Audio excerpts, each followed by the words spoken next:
안녕하세요. 이번 영상에서는 속국을 주제로 만들어 봤습니다. 인터넷을 보면 특정 부류가 한국사 폄하를 목적으로 5천년 속국 거리면서 속국을 식민지, 자치구의 의미로 사용하는 모습을 볼 수 있습니다. 특히 자치구라는 단어를 언급하는 모습을 보면 차이나의 서북공정, 서남공정을 연상시키기도 합니다. 서북 서남공정이나 동북공정이나 결론은 정해져 있는데 과거부터 계속 저 지역들은 지금과 같은 자치구의 형태였다고 역사 왜곡하는 게 목적입니다. 그 이면에는 18세기 관룡제 치하 청나라가 만들어 놓은 현재와 같은 광대한 영토를 중국 고유의 영토 프레임으로 계속 유지하고 싶은 차이나의 바램이 깔려 있기도 합니다. 마치 일제의 식민사관과 비슷한데 과거로 계속 소급시켜서 예부터 너네는 식민지 같은 형태였다고 역사 왜곡하는 것과 같습니다. 역사적으로 일본뿐만 아니라 이런 식민사관류의 역사 장난질은 구시대 식민지를 보유하고 있던 다른 나라들에서도 보입니다. 이 역시 그 이면에는 독립의지를 말살하여 계속 식민지를 유지하고 싶은 심리가 깔려 있습니다. 사실 누가 인터넷상에 이런 글을 써놓으면 기본적으로 대한민국 역사관과는 맞지 않기 때문에 대부분 필터링 당합니다. 그런데 한편으로 이런 천박한 역사관은 곰팡이 포자와 같은 것이라 주기적으로 환기가 필요합니다. 특히 우리나라 역사를 보면 한번 속국 사관에 심하게 데인 기억이 있기 때문에 민감할 수밖에 없습니다. 메이지 유신 이래 일본 제국이 조선인들에 대해 보여준 아나무인적인 태도와 멸시, 폄하하고 마치 짐승 마냥 막대하는 데 있어 그 기저에 깔려 있던 것도 속국 사관이었습니다. 그 당시 사람들은 고구려 백제 신라가 외나라에 조공을 바쳤다는 것을 그냥 역사 사실로 계속 믿어왔습니다. 차이나나 재팬이나 자기네 권력자의 권위를 위해 만들어 놓은 가상현실의 역사를 실제 역사 현실로 받아들이는 것은 심각한 문제입니다. 특히 오늘날에는 옛날 일본 제국이 하던 짓들을 저 차이나가 답습을 하고 있기 때문에 그대로 방치할 수가 없어 그 일소에 도움이 되고자 영상을 만들어 봤습니다. 그러면 조선을 예로 삼아 조선의 식민지, 혹 자치구, 아니면 반주권국, 피보호국 성격의 속국이었다는 말이 얼마나 몰상식한 말인지는 그냥 19세기 역사를 보면 압니다. 저 천박한 역사 프레임으로는 19세기 일어났던 병인양요와 신미양요에 얽힌 역사들을 설명하지 못합니다. 우선 1866년 병인양요 같은 경우 프랑스 신부들이 살해당한 병인 박해가 원인이었고 1871년 신미양요는 미국의 상선 제너럴 셔머노가 1866년 대동강에서 파괴당한 사건이 원인이었습니다.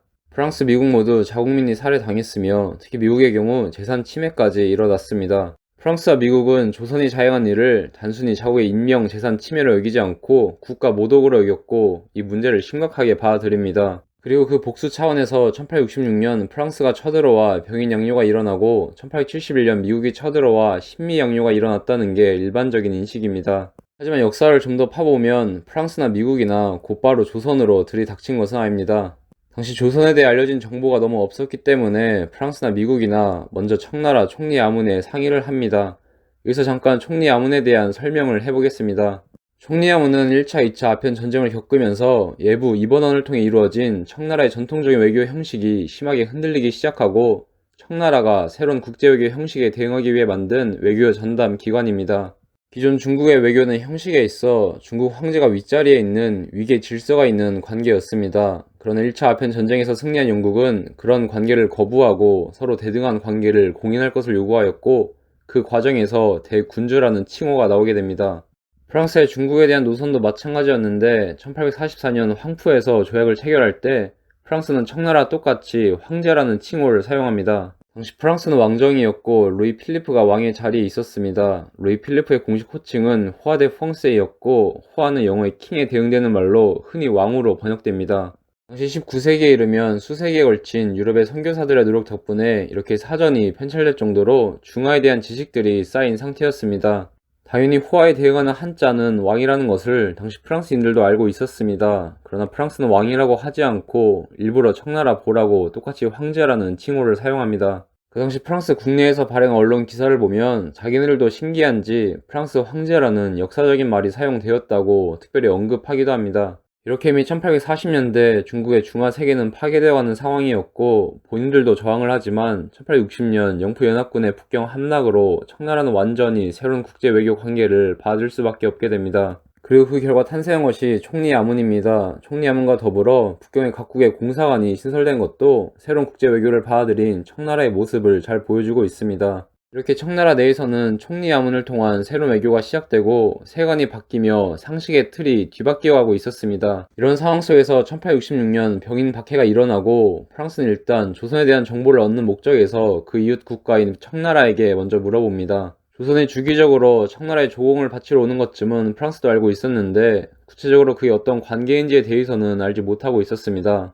프랑스 입장에서는 그 둘의 관계를 확실히 알아야지 프랑스 자국민들이 사육당한 것에 대해 누가 책임을 가지고 있는지 그 소재를 파악할 수 있었고 그 책임자를 알아야지 배상 요구를 하든 문제 해결 방안을 찾을 수 있었기 때문입니다. 그리고 무엇보다 조선과 청나라의 관계를 확실히 알아야지 기존 프랑스가 청나라 체결한 조약에 효력이 미치는지 여부도 확인할 수 있었습니다.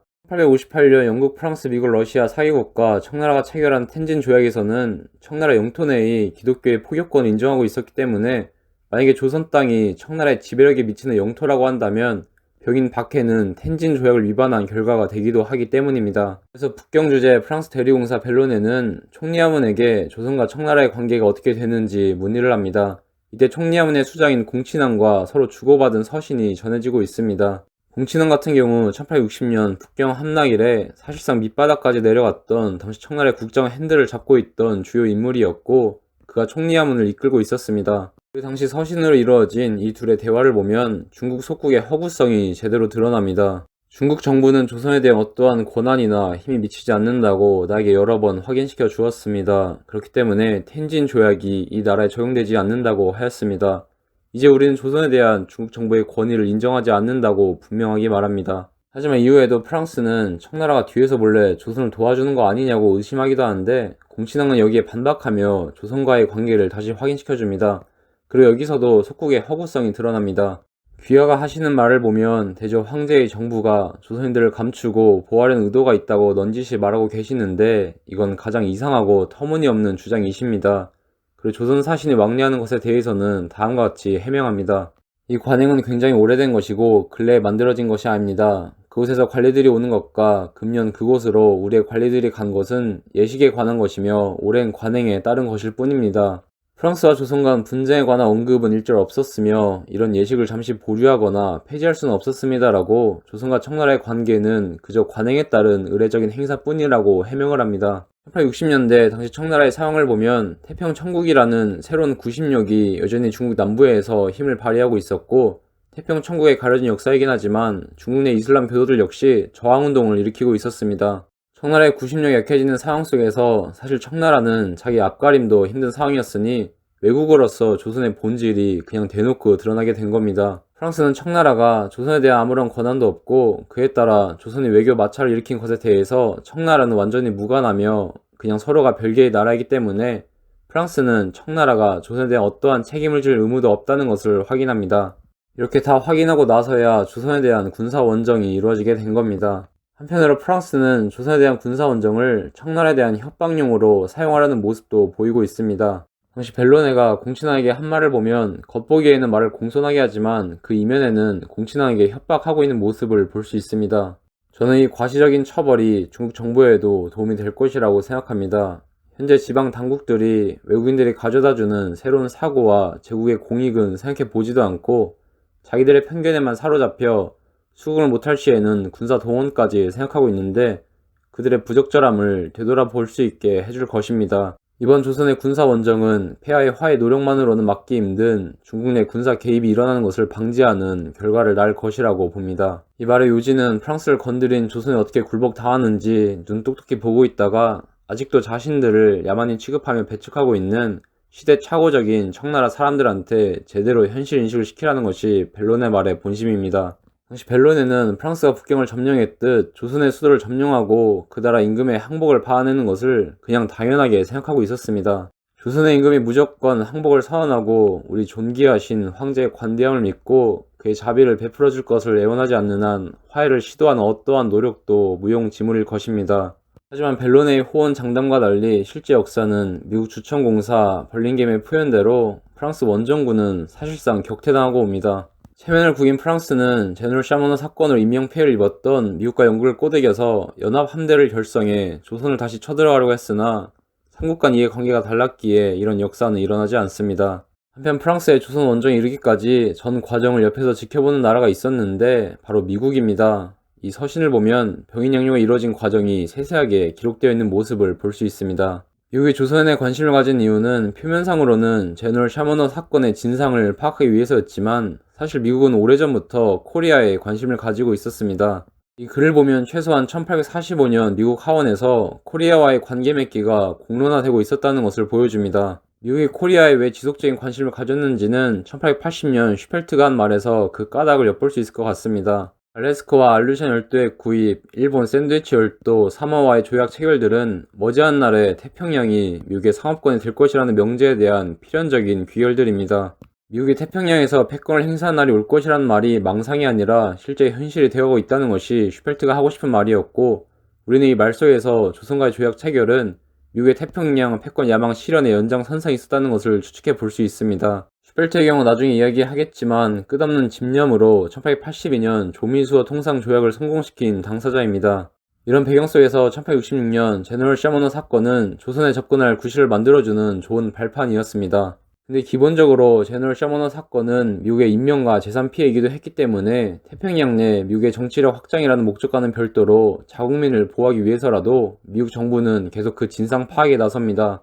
그리고 미국도 프랑스와 마찬가지로 조선과 청나라의 관계가 구체적으로 어떠한지를 몰랐기 때문에 먼저 청나라 총리 아문에 문의를 해봅니다. 그리고 프랑스 때와 똑같이 청나라는 조선이란 나라에 확실하게 선을 긋습니다.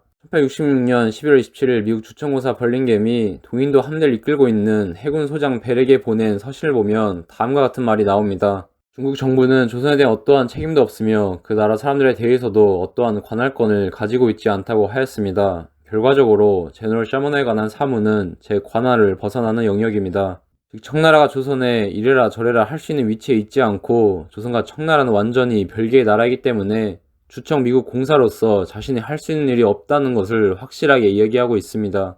그래서 조선과 외교 문제에 주청 미국 공사가 나서는 것은 뜬금없는 일이고 이거는 미국 정부가 조선에 전함을 보내서 조선 당국과 직접 접촉을 통해 해결할 문제라고 조언을 해줍니다.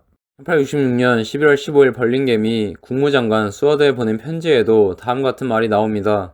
조선이 형식적으로는 중국에게 조공을 바치고 있기 때문에 저는 공친왕에게 그 문제를 꺼내봤습니다. 그러자 공친왕은 조선에 대한 어떠한 책임도 가지고 있지 않다고 하였고 두 나라의 관계는 오로지 예식적인 것뿐이라고 말하였습니다.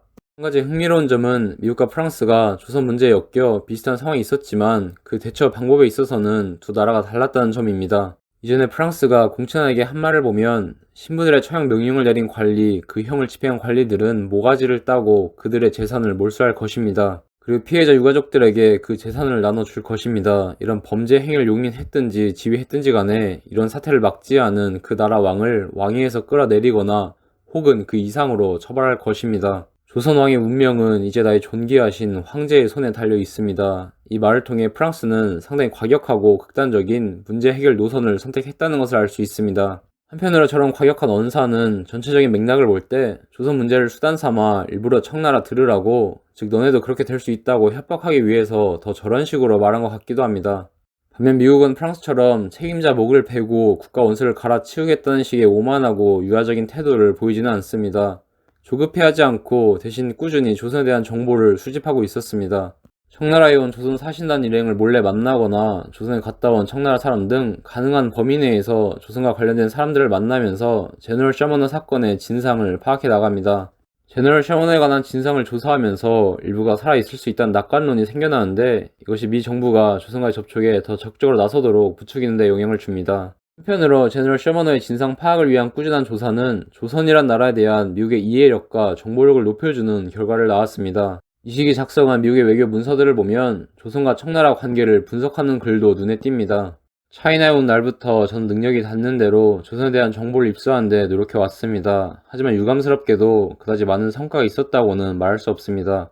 조선은 실질적으로 독립국가입니다. 주기적으로 차이나에 조공을 바치는 것은 확실하지만 제가 입수할 수 있는 최선의 정보에 의하면 조공은 정부적인 성격이라기보다는 중국이 무역 특혜를 주는 것에 대한 반대 급부로서 이루어집니다.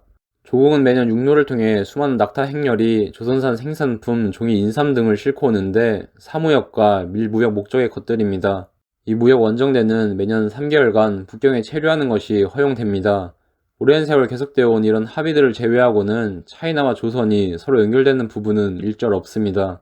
차이나는 어떤 식으로든 조선에 대하여 통제권을 주장하지도 않고 행사하지도 않습니다. 마찬가지로 조선 역시 자신들의 정부 조직에 있어 차이나가 통제권을 행사하거나 간섭할 권한이 전혀 없다고 보고 있습니다. 미국은 어떻게 해서든지 조선과 접촉을 하려고 열성을 보이는데, 그 와중에 일어난 오페르트 도굴 사건에 대해서는 대조선 외교에 미칠 부정적 영향을 염려하며 비판하는 모습도 보입니다. 이 시기 미국이 조선과의 접촉에 열성을 보인 이유는 태평양 내에서 미국의 입지 확장이라는 야망과 더불어 당시 상황을 볼 때 조선과의 국교를 트는 데 있어 유리한 위치에 있는 기독교 국가는 미국밖에 없다고 생각했기 때문입니다. 프랑스는 조선에서 불미스러운 일을 당했고 영국은 우리보다 그다지 큰 관심을 가지고 있지 않습니다. 통상과 연안 항행 선단 증진에 주력하고 있는 북부 독일은 아직 동방 정책을 추진하고 있지 않습니다. 이 모든 상황이 지금 조선을 개방시킬 수 있는 최적인 나라가 바로 우리라는 것을 제대로 말해주고 있습니다. 미국은 여러 경로를 통해 정보 수집을 계속하지만 조선 정부와 직접 소통하는 것 외에는 완벽한 정보를 얻을 방법이 없어 보입니다. 이 말이 보여주듯 간접적인 방법으로는 한계가 있다는 것은 계속 인지하고 있었습니다. 그리고 이 말의 또 다른 의미는 조선 옆에 차이나나 재팽과는 다른 별개의 네이션이라는 것을 확실하게 인식했다는 뜻이기도 합니다. 1871년 이전에도 조선에 직접 제너럴 셔머너 진상 조사를 위해 군함을 파견한 선례가 있긴 하지만 모두 별다른 성과가 없었습니다. 그래도 미국은 조선과의 관계 맺기를 포기하지 않았고 1871년 5월 조선과 담판을 짓기 위해 군함 5척의 큰 규모로 조선 영토로 들어갑니다. 하지만 잘 알려진 대로 이때의 접촉은 신미양요로 이름 붙여진 무력 충돌로 역사에 남습니다. 전체적으로 미국은 확실히 프랑스와 대조적인 모습을 보여줍니다. 조선에 대한 정보를 계속 수집해 오면서 동시에 자기들 나름 조선이 내부적으로 자신들과 통상수교를 맺을 준비가 되어 있나를 계속 엿보면서 들어갈 타이밍을 잡고 있었습니다. 이 점에 있어서는 모가지를 따버리고 임금을 끌어내리겠다며 우월감에 빠져있다 기습 공격을 막지 못하고 사실상 격퇴당한 프랑스와 대조적인 모습을 보입니다. 하지만 양쪽 다 조선에 끼친 파괴력은 엄청났고 미국의 경우도 조선에게 냉정한 현실 인식을 주입시키기 위해서 더 철저하게 파괴하고 돌아갑니다. 그러면 여기서 잠시 조선으로 시선을 돌려 1866년과 1871년 각각 프랑스와 미국에 맞서 두 차례 싸움을 벌였던 당시 조선을 이끈 흥성대원군에 대한 언급을 하겠습니다. 1863년 철종의 승하 이후 익종의 비인 신정왕후가 수렴 청정을 하지만 실질적으로 권력은 흥성대원군이 줍니다. 덕흥대원군처럼 조선 역사에 몇 명의 대원군이 존재하긴 하지만 대원군이 국정 핸들을 잡은 역사는 흥성대원군이 처음입니다. 저 비석이 보여주듯 사람들에게 흥성대원군은 흥성대원이 대감이라 불리며 막강한 권력을 행사합니다. 흥성대원군 묘에 가보시면 그 옆에 신도비가 있는데 그 비문을 읽어보면 전형적인 개혁가의 모습을 알 수 있습니다. 탕탕평평 도당을 바로잡고 탐욕을 경계하고 청렴을 장려하였다. 사치를 억제하고 검약을 높이 세웠다. 간원을 받아들이고 요행의 문을 틀어 막았다. 학교를 진흥시키고 첩사를 혁파하였다. 포병을 설치하고 호포제를 고르게 하여 군의 폐습을 혁신하였다. 사창제를 시행하여 빈민들을 구휼하였다. 정화를 다시 세워 밝은 정치를 가능케 하였다. 묘전 능원 그리고 각 사와 군의 관아들이 새롭게 변모하였다. 10년간의 공무집행 결과 나라의 곳간이 남아돌 정도로 풍족해졌다. 제가 보기에 흥성대원군의 개혁이 원활하게 가능할 수 있었던 이유는 1860년 영푸연합군의 북경 함락 소식이 조선 사회 내 위기의식을 높이고 그 분위기 속에서 흥성대원군에게 권력이 쏠렸기 때문에 가능했던 것 같습니다. 오늘날 법 상식으로 보면 당시 흥성대원군은 비상시국시 계엄군 사령관과 같은 존재였다고 비유해 볼 수 있을 것 같습니다. 국조 초유지사의 상황이었던 만큼 태생적으로 권력 기반과 명분이 약했던 흥성대원군에게 있어 기독교로 대변되는 사교를 배척하자는 척사 프로파간다는 흥성대원군의 권력과 권위를 지탱해주는 중요한 주춧돌이었습니다. 경복궁 재건이 한창인 1866년 8월 3일 반포한 척사 유념에서는 중화와 견줄 수 있는 천하의 문명국이란 말이 나오는데 흥성대원군을 비롯한 조선 사회가 가지고 있던 정체성을 뚜렷하게 잘 보여주는 말입니다. 하지만 아무리 흥성대원이 대감이라도 병인양요를 겪으면서 소위 양이라 멸시했던 서양 사람들의 압도적인 군사력은 인정할 수밖에 없었습니다. 1866년 10월 15일 대마도에 보낸 서계를 보면 다음과 같은 말이 나옵니다. 다소나마 적들을 섬멸하긴 했지만 진실로 무력을 크게 떨쳐 멀리에서 온 저들을 두렵게 만들지는 못하였다. 그러면서 일본에서는 저런 위협적인 존재들에 대해서 어떠한 대책들을 세우고 있는지 물어보고 있습니다. 1896년에 출간된 조선 왕국이란 책을 보면 거기에 흥성대원군 시대 이야기도 실려있는데 이 양이라는 새로운 위협에 맞서 흥성대원군이 대책 마련을 위해 무당 승려를 불문하고 다양한 계층의 사람들에게 묘책이 있으면 건의하도록 했다는 이야기가 나옵니다. 그렇게 나온 대책안 중에 하구선 이야기도 나오는데 학의 깃털로 만든 베입니다. 사실 이 책에 실린 내용들이 야사에 가깝고 과장과 왜곡된 내용도 많아 어느 정도는 필터링을 해야 합니다.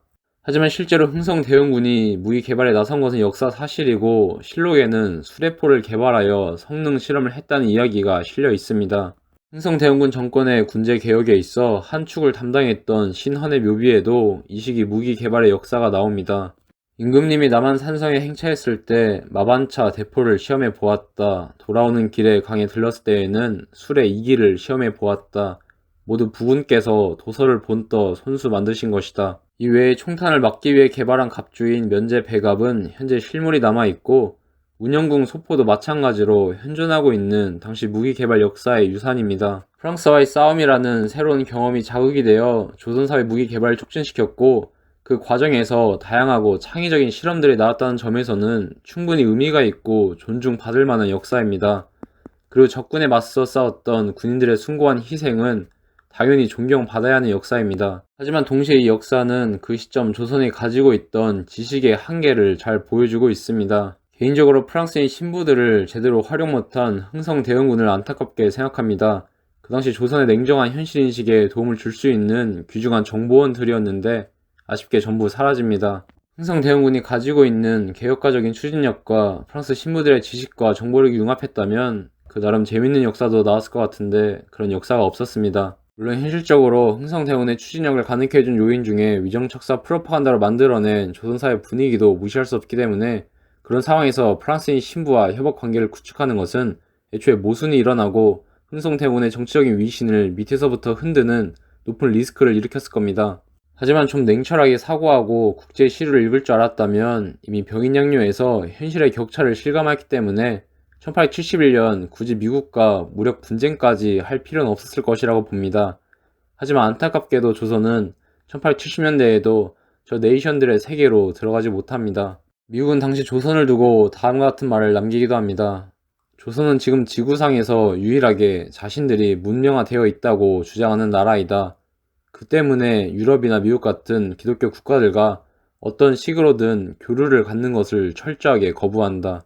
그렇지만 흥성대원군 정권의 병인양요와 신미양요는 유럽과 미국 세계에 조선이란 나라의 존재를 제대로 각인시켰다는 점에서 그 나름 역사적인 의의는 크다고 볼 수 있습니다. 국제사회 이곳에는 차이나와는 구분되는 별개의 네이션이 존재한다는 것을 제대로 인식시킵니다. 신미양요 당시 원정에 동행하였던 로우는 다음 같은 말을 하기도 합니다. 하이어강 하구에 있는 다구 포대를 점령했을 때 차이나 정부는 지체 없이 고위 관료들을 파견하고 텐진에서 조약을 체결하였습니다.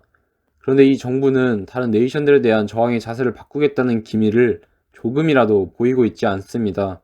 미국인들이 남긴 다른 글들을 읽어봐도 코리아는 차이나나 재팬과는 확연히 다르구나 라는 인상을 받고 있는 모습을 계속 확인할 수 있습니다. 코리아라는 독자적인 네이션이 있다는 서구권 국가들의 인식은 이후로 1882년 조미수호 통상조약에도 영향을 주었고 뒤에 이야기하겠지만 청나라의 팽창 간섭 정책에 대한 중요한 저항력이 되어줍니다. 1871년 미국의 대조선 외교는 실패로 끝났지만 그 때문에 미국이 조선에 대한 무관심으로 전환한 것은 아닙니다. 1870년대부터 조미수호 통상조약 체결 때까지 작성된 미국의 외교 문서들을 보면 흥성대원군이 하야하고 고종의 친정이 시작한 것이나 일본 내의 정한론이 대두되고 전쟁 분위기가 달아오르고 있는 것이나 광화도 조약 체결, 수신사 파견, 관세를 두고 벌어진 일본과의 갈등 등 조선에서 일어났던 핵심적인 일들을 전부 다 알고 있었습니다. 한편으로 동시에 조선에 대한 지식이 쌓여가면서 그와 관련하여 중국의 전통적인 외교 관계에 대한 이해도가 높아져가는 모습도 확인할 수 있습니다. 1872년 작성된 이 글을 보면 이번원과 예부로 나눠져 이루어졌던 청나라의 전통적인 외교 관계와 1861년 총리양원의 신설과 더불어 완전히 새로운 패러다임의 외교 관계가 시작되었던 역사를 이야기하고 있는데 당시 분화가 일어나고 있던 청나라 외교의 현실을 잘 설명해주고 있습니다. 1875년에 작성된 이 글에서는 조공 관계에 대한 분석을 시도하는 모습을 볼 수 있고 중국의 중화 질서가 옛 유럽 내 여러 카톨릭 국가들이 교황과 맺었던 관계와 비슷하다고 그 소견을 내고 있는 모습을 확인할 수 있습니다. 1879년에 작성된 이 글에서도 차이나의 중화 질서는 교황 중심의 카톨릭 세관과 비슷하다고 이야기하는 모습을 볼 수 있는데, 여기서는 특히 바그다드의 칼리프와 투르키스탄 지역의 칸 국가들과의 관계와도 유사하다고 말하고 있습니다. 좀 훗날의 기록이긴 하지만 1895년에 간행된 이 책에서도 중화 외교 질서는 교황과 분파 교회 장과의 관계와도 유사하다고 이야기하고 있는 모습을 볼 수 있는데, 저는 개인적으로 예부를 중심 축으로 이루어졌던 기존 중화 외교 관계는 마치 종교계의 교구와 비슷하다는 인상을 많이 받습니다. 중화의 세계관을 보면 실제 현실을 무시하고 일방적으로 본인들이 자기네 세계관으로 설정하는 모습을 보이는데, 이것도 교구의 특색과 상당히 닮아 있습니다. 예를 들면 실제 현실이 어떻든지 간에 종교계에서는 교구는 다 설정되어 있습니다. 어차피 중요한 것은 해당 종교와 관련된 가치관이나 신앙심, 권위를 높이는 것이 목적이기 때문에 실제로 해당 지역에 어떤 다른 종교가 융성하고 있는지 여부는 중요시되지 않고 교구는 다 설정이 됩니다. 그 점에 있어 황제의 권위를 높이기 위해 자의적으로 가상현실을 만들어왔던 중국의 세계관과 상당히 닮아 있습니다. 조선과 중국의 관계와 관련하여 좀 더 저의 사견을 이야기해 보겠습니다. 저는 둘의 관계를 보면 떠오르는 사례가 있는데 바로 모로코 역사입니다. 모로코가 모나코와 헷갈릴 정도로 인지도가 썩 높은 나라는 아니지만 본 영상 주제와 관련하여 모로코 역사가 참고할 만한 가치가 있다고 보기 때문에 잠깐 소개하겠습니다. 모로코가 그렇게 대중화된 역사는 아니기 때문에 개략적인 내용을 먼저 이야기하겠습니다. 우리나라가 역사 기록을 보면 요동, 해동에 있는 나라로 기록되어 있듯이 모로코도 마그레브, 곧 해가 지는 곳에 위치하고 있는 나라로서 아랍 세계에 알려져 왔습니다. 동서의 차이는 있지만 한쪽 끝에 치우쳐 있는 나라라는 점이 비슷합니다. 그리고 인접한 곳에 항상 강력한 흡입력이 있는 제국들이 존재해왔고, 거기에 저항하면서 독립성을 지켜내온 역사도 상당히 닮아 있습니다. 문화적인 측면에 있어서도 우리나라가 토풍과 국속을 지켜오면서 필요에 따라 외부 문물, 특히 중화의 문물 곧 화풍을 들여와 융합, 변형시켰던 것처럼 모로코 역사도 토착민들인 아마지그인들이 자신들의 문화를 지켜오면서 동쪽 아랍과 이슬람 세계 문물을 받아들입니다. 그러면서 양쪽 모두 독자적이고 자존적인 그들만의 정체성을 계속 유지해 나갑니다.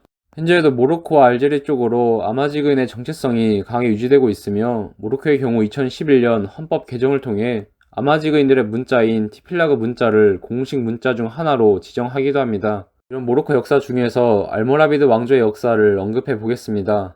알모라비드 왕조는 11, 12세기 융성하였던 제국인데, 모로코 남쪽의 사하라 사막지대에서 유목 생활하던 부족민들이 그동안 모로코 역사의 주를 이루었던 북부 및 해안 지대를 제패하고 제국을 건설했다는 점에서 모로코 역사에서는 상당히 중요한 분기점이 되어주는 존재입니다.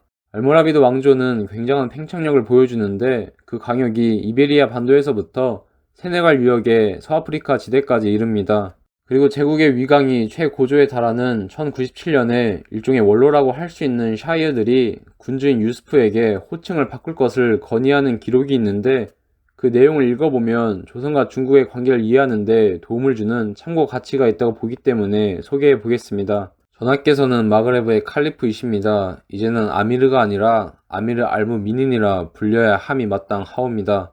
이 호칭은 칼리프만이 사용할 수 있으니 신께서는 내가 이 칭호를 쓰는 것을 허락하지 않으신다. 나는 아바시드 칼리프를 섬기고 있다. 그의 부르심을 받고 서쪽 세계에 전파하고 있을 뿐이다. 전하께서는 전하를 돋보이게 해줄 칭호가 필요하옵니다. 그렇다면 아미르 알 무슬리민이라고 하라. 동쪽 바그다드에 있는 칼리프의 권위를 형식적으로 존중해주고 있지만 결국엔 마그레브의 칼리프로서 동쪽 아랍 세계와 대등하다는 자존의식을 보여주고 있습니다. 대신에 칼리프가 사용하는 아미르 알무 미닌 호칭을 그대로 사용하지 않고 우회하여 아미르 무슬리민이라는 호칭을 만들어냅니다.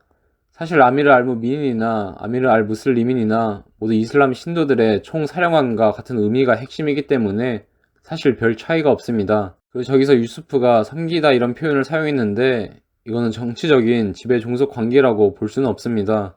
물론 저런 섬기다라는 표현을 통해 형식적인 종속적인 관계를 보이지만, 이건 어떤 정치적인 속국의 관계가 아니라 종교적인 교구 개념으로 접근하는 게 맞다고 봅니다. 현재는 이런 유사한 관계가 존재하지 않지만, 예를 들면 국민의 90%가 카톨릭 신자인 A라는 카톨릭 국가가 있다고 친다면, 이 A라는 나라의 국민들이 어떤 상징적인 의미에서 이곳은 교황님의 땅입니다 라고 이야기할 수 있습니다. 하지만 그것이 여기는 바티칸 시국의 영토이다 라고 하는 말과는 엄연히 다릅니다. 이런 형식적인 종속성은 순전히 종교적인 이유로 미화시키는 것이고, 알모라비드는 남쪽 변두리에서 유목생활하던 부족민들이 세운 나라이기 때문에 태생적으로 아바시드 왕조와는 아무런 관계도 없습니다. 한편으로 마그레브의 칼리프라는 표현에 주목할 필요도 있습니다. 이 말 속에 깔려있는 핵심은 바로 다원주의의 표방입니다. 즉 권위의 원천이 아랍 쪽에만 고정 불변되어 있는 것이 아니고 이쪽 마그레브 땅에도 있다라는 것을 과시하는 것으로 겉보기에 섬기다라는 검양으로 포장을 하고 있지만 역설적으로 아바시드 칼리프 입장에서는 상당히 도발적인 다원주의 표출이라고 볼 수 있습니다. 조선의 역사도 상당히 비슷하다고 보는데 조선인들이 곳곳에 사용한 황명이라는 단어도 알모라비드가 아바시드 칼리프를 섬기다라고 했던 관계를 연상시킵니다. 하지만 흥성대원이 핵심을 잘 이야기해주고 있듯 중화와 다를 바 없는 천하의 문명 국가가 저희의 조선 사람들이 가지고 있던 자아의식이자 정체성이었습니다. 하지만 조선도 중국과의 마찰을 피하기 위해 황제라는 호칭을 직접적으로 사용하진 않았지만 성상이라는 절대 지존을 나타내는 호칭을 일상적으로 사용하였고 해동의 세계에도 중화와 나란히 할 수 있는 권위가 창출되고 문명이 생겨날 수 있다는 다원주의를 표방합니다. 그래서 임진왜란 당시 조선의 현장에 왔던 명나라 관리들이 성상 호칭이나 묘호를 사용하는 것을 두고 천자의 영역을 침범한 것이라고 문제 삼기도 합니다. 알모라비드나 조선이나 각각 마그레브, 해동의 세계에 있어서는 자신들이 문명의 담지자라는 자아식을 가지고 있었고 실제로 주변부에 권위를 내세웁니다. 알모라비드는 북쪽 이베리아 반도, 남쪽 서아프리카 지역에 그런 모습을 보이고 조선도 마찬가지로 북쪽 여진족 지역과 남쪽 웨인 지역을 번으로 여기며 자신들이 주인 행세를 합니다. 대신에 양쪽 모두 자신들의 권력의 정당성을 높이는 차원에서 각각 아랍의 칼리프, 중국의 황제를 인용하고 활용합니다. 그래서 형식적인 종속 관계가 드러나지만 앞에서 이야기했듯 실질적인 지배 관계라고 볼 수 없습니다. 1860년, 70년대 미국인들이 보기에도 이 관계는 종교성이 농후하기 때문에 조공으로 이루어진 중화와 주변국과의 관계에서 그 정치성을 배제하는 모습을 볼 수 있고 조공을 두고 성지 순례라고 표현한 것은 의미심장합니다. 하지만 이런 중화의 세계관은 당시 막강한 헤게모니를 쥐고 있던 서구 사람들에게는 그저 흥미거리였을 뿐이지 이걸 국제외교 관계의 상식이나 표준으로 여기지 않습니다. 뒤에 이야기하겠지만 중화의 상식은 이제 질서를 교란시키는 골칫덩이로 여겨집니다. 앞서 잠깐 소개했던 이 책은 차이나와 유럽 세계 접촉에 대한 역사를 다룬 내용인데 읽어보면 이미 아편 전쟁 이전부터 영국은 중화의 상식에 상당한 거부감을 보이고 있었던 모습을 알 수 있습니다. 자신들의 존재를 본인들 마음대로 조공이라고 이미지 메이킹하는 중국의 행위도 그러하였고 특히 황제를 아련할 때 고들의 의식을 치르는 것에 굉장히 질색합니다. 아편 전쟁이 일어났을 때에도 자신들과의 전쟁을 마치 중국 황제의 테두리 안에서 일어난 반란으로 취급하는 것에 어이없어합니다. 그전에도 네덜란드나 포르투갈 같이 다른 유럽 국가들이 청나라와 교류를 맺어왔지만 영국에서 드디어 양쪽 세계의 상식들이 무력과 함께 본격적인 충돌이 일어납니다.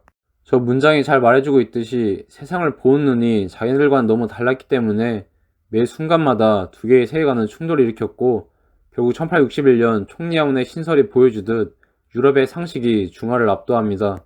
한편 총리아문이 상징하는 것은 중국도 이제 유럽인들이 만들어 놓은 공사관을 통한 외교 관계에 편입되었다는 것을 의미합니다. 여기서 공사관을 통한 외교의 역사를 잠깐 소개해보면 15세기 밀라노, 베네치아, 피렌체가 주도한 이탈리아 외교에서 그 출발점을 찾을 수 있습니다. 그 이전 시대에도 상주 대사의 흔적들이 있다고는 하지만 밀라노 공작이었던 프란체스코 스포르차가 상대국에 상주 대사를 파견하는 외교를 가장 적극적으로 활용하였고 이탈리아 이외 국가들에도 확장시켜 점차 유럽 외교의 표준으로 만들어갑니다. 프랑스의 루이 11세처럼 저건 프랑스와 맞지 않는 이탈리아의 관습이라며 거부 반응을 보인 경우도 있었지만 상주 대사라는 존재는 외교 문제가 발생했을 때 전쟁을 억제하는 효과가 있었고 전쟁이 아닌 외교를 통한 문제 해결력을 높여주었기 때문에 다른 나라에서도 상주 대사 제도를 받아들이며 유럽 세계에서 보편화되고 유럽 외교의 상식으로 자리 잡습니다.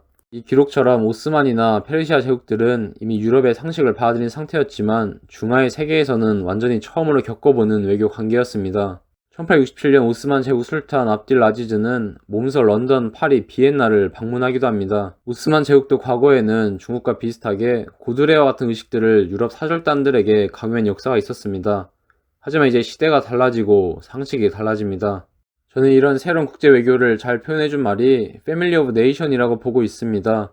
사실 국력의 차와 같은 현실이 존재하지만 일단 형식에 있어 이 세계관은 서로 대등한 관계를 추구합니다. 최소한 고드레와 같은 외교 의례는 완전히 사라지고 그냥 서로 얼굴 마주보고 악수하면 장땡입니다. 앞서 봤던 루이 필리프가 청황제와 대등함을 내세우며 똑같이 대황제라는 칭호를 사용하는 것도 이 새로운 외교 관계의 현상이라고 볼 수 있습니다.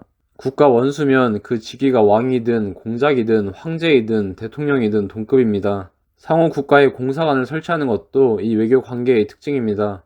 그리고 참고로 이 패밀리 오브 네이션은 1차 대전을 겪고 나서 본격적으로 공화국의 시대가 시작하고 2차 대전에서 인류가 머리 한 번 더 깨지고 나서 국제사회는 유나이티드 네이션으로 한 단계 성숙해집니다. 그리고 이 틀이 오늘날 우리가 속해 있는 상식의 틀입니다. 실속에서 자폐적인 우월감에 도취되어 대국 놀이를 하며 주변국들을 소극 취급해내는 것은 퇴행적이고 후진적인 사고이며 이런 사고 방식은 그 근본 자체가 이질적이기 때문에 사람 몸에 두드러기가 올라오듯 국제사회에 두드러기를 일으킵니다.